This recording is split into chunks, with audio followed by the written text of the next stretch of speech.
Survey జనాం సుఖినో భవంతు. ఇప్పుడు మనం ముసలితనపు అవస్థలను గురించి ప్రస్తావించుకుందాం. పూజ్యులు, గురువులు, కీర్తిశేషులు అయిన మా తండ్రి కామిరెడ్డి సుబ్రహ్మణ్యం రెడ్డి గారు తన వృద్ధాప్యంలో ఎవరైనా బంధువులో లేక ఎరిగిన వారో ఇంటికి వచ్చి తనను కుశల ప్రశ్నలు వేస్తే వారితో మాటల సందర్భంలో ముసలితనపు వ్యధలను గురించి భర్తృహరి సుభాషితాలలోని 3 పద్యాలు చెప్పి వాటి భావం చెప్పేవారు. ఇప్పుడు ఆ విషయం జ్ఞాపకానికి వచ్చి పదుగురితో పంచుకొని మహానుభావులు మా నాన్నగారిని ఆ విధంగానూ స్మరించదలచాను.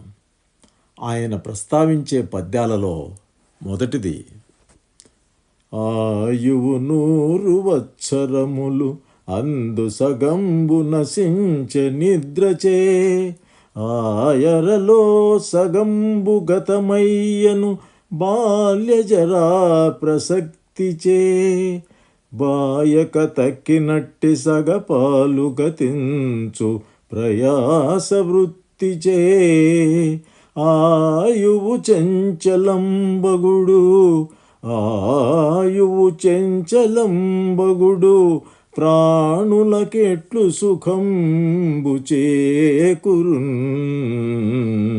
ప్రాణులకెట్లు సుఖంబు చేకూరున్.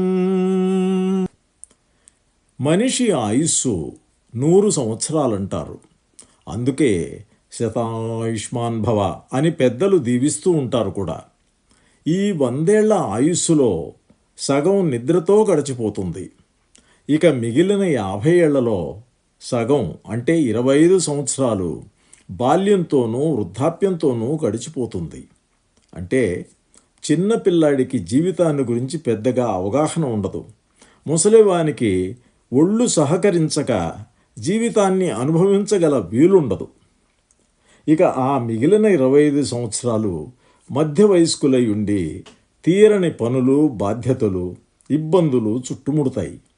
మరి ఈ చంచలమైన ఆయుస్సు వలన మానవులకు పూర్తి సుఖం ఎప్పుడు ఎలా కలుగుతుంది?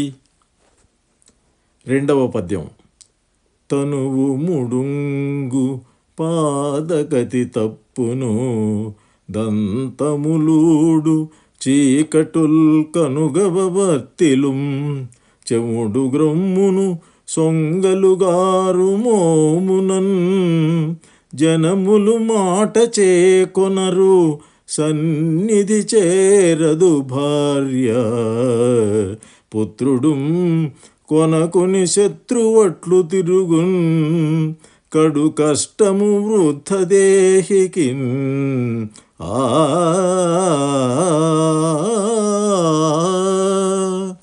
వయసు మీద పడగానే శరీరం ముడతలు వచ్చి కృంగిపోవును. సరిగా నడచుటకు పాదాలు సహకరించవు, పళ్ళు ఊడిపోవును, కళ్ళు మసకలు గమ్మి పరిసరాలు సరిగా కనిపించవు, చెముడు వచ్చి చెవులు వినలేవు, మాట్లాడితే ముఖంపై సొంగలుగారడం మొదలవుతాయి. ఇక అప్పటిదాకా వెతుక్కుని వచ్చి మాట్లాడిపోయేవారు ఇక రారు. ఇంట్లో ఉన్నవాళ్ళు కూడా ఏ విషయానికి సంప్రదించరు సరిగదా, చెప్పిన మాట కూడా వినిపించుకోరు. ఇంతకాలం కట్టుకుని కాపురం చేసిన భార్య దగ్గరకు రాదు. బహుశా దీని అర్థం రాలేక ఉండవచ్చు, లేదా ఆమెకు అంత తీరిక లేకుండా ఉండవచ్చు, లేదా అనవసరపు వాగుడు వినవలసి వస్తుందని అశ్రద్ధ చేయవచ్చు. ఇక భార్యే అలా ఉన్నప్పుడు కొడుకులు, కూతుళ్ళు ఎలా ప్రవర్తిస్తారు? వాళ్ళకి ఎన్నో పనులు.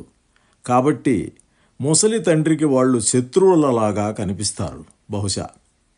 ఈ విధంగా ముసలితనంలో మితిమీరిన కష్టాలు ఎదుర్కోవలసి వస్తుంది. ఇక 3వ పద్యం: భోగాపేక్ష తొలంగి పూజ్యత చెడెన్, పోరాని మిత్రుల్ మహాభాగుల్ చెల్లిరి, దండయూతగొనుటల్ ప్రాప్తించే, కన్నుల్ తమో రోగచ్ఛన్నములయ్యే, దేహము జరారూఢంబు ప్రాణానిల త్యాగాపాయ భయంబునన్ వణికెడున్ తానెంత సమ్మూఢమో. ఆ ఆ.